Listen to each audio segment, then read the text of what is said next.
Hi guys, Bran here, and welcome to another video. And today we're going to be doing a little bit of a different thing. We're going to be starting a series, I think, an experimental series, so we'll see how that goes. And I thought, what better person to start with than our boy Pinhead. So what's the series, you may ask? We're going to be talking about 3 great perks for each killer, starting with our brand new killer Pinhead. Asterisks, these are not their best perks. These aren't going to be like, wow, why would you run that when you could just run Pop, Ruin, Undying? Like, that's not what we're talking about. We're talking about perks that for some reason or another just really synergize with the character's power, or with some of their specific add-ons or something like that.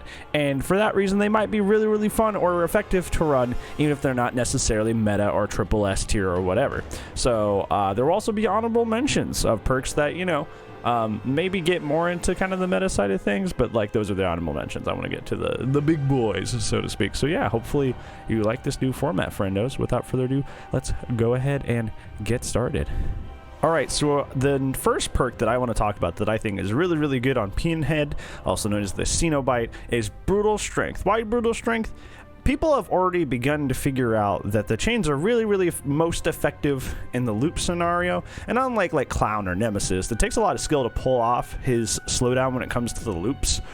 So it's not nearly as like hated or revered or negatively revered as those things. It's not as infamous, but people still have found out that a lot of the ways to get around that anti-chase power is to pre-drop pallets. So, and that's what people do against Nemesis. That's what they do against Deathslinger. Any sort of super anti-chase killer that kind of doesn't care about the pallet, they get to the pallet and they drop it early.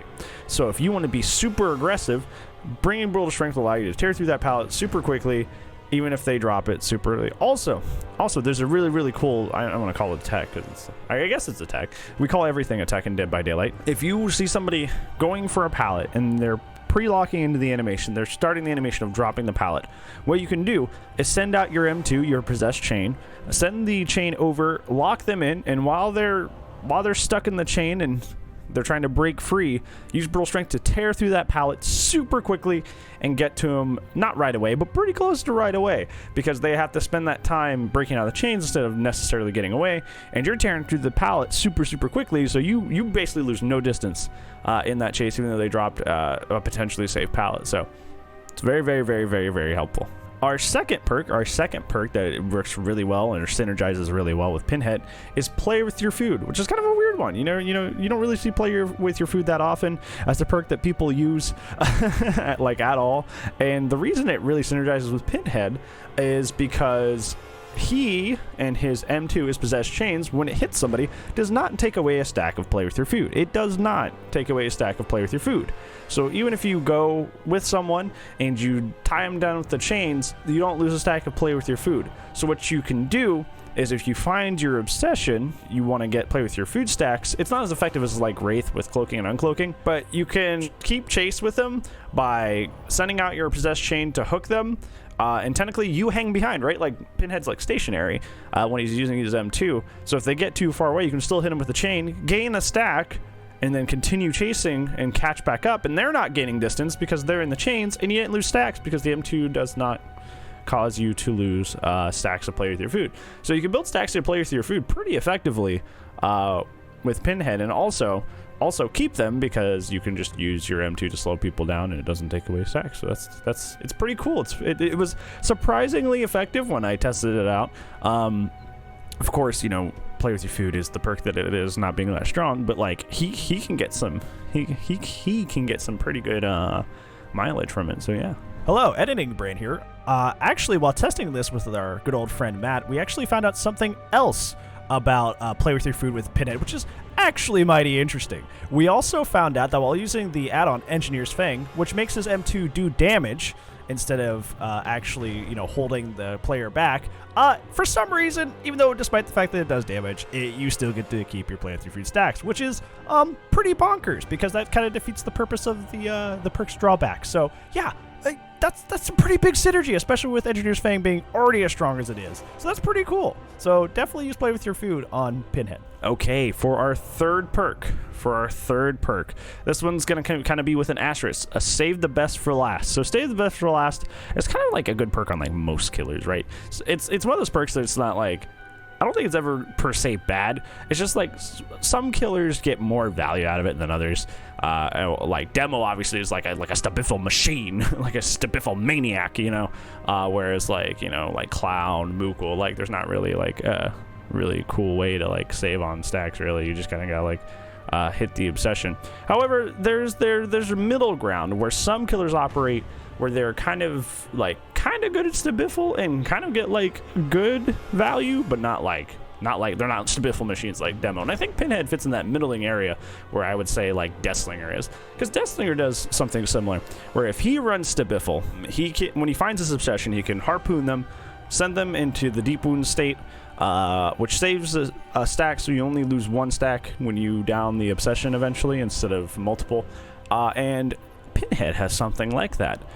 His M2 does not do damage naturally, but if you equip the iridescent add-on Engineer's Fang, your M2 now does 1 health state of damage. 1 health state of damage.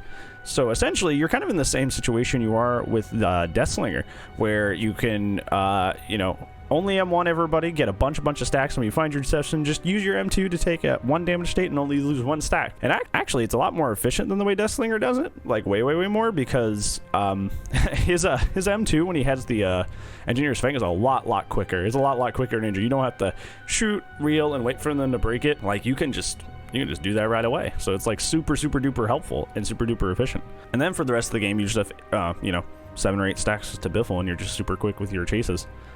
Which with the killer that's already, you know, built around skillful slowdown of the chase, like having even more in the chase is like nutty, really nutty. All right, before we close out today, I want to talk about the honorable mentions, which are perks that, you know, have synergy, but, you know, a little bit more explanatory, or they're more on like the meta side, so it's kind of like, you know, they're not as much worth mentioning.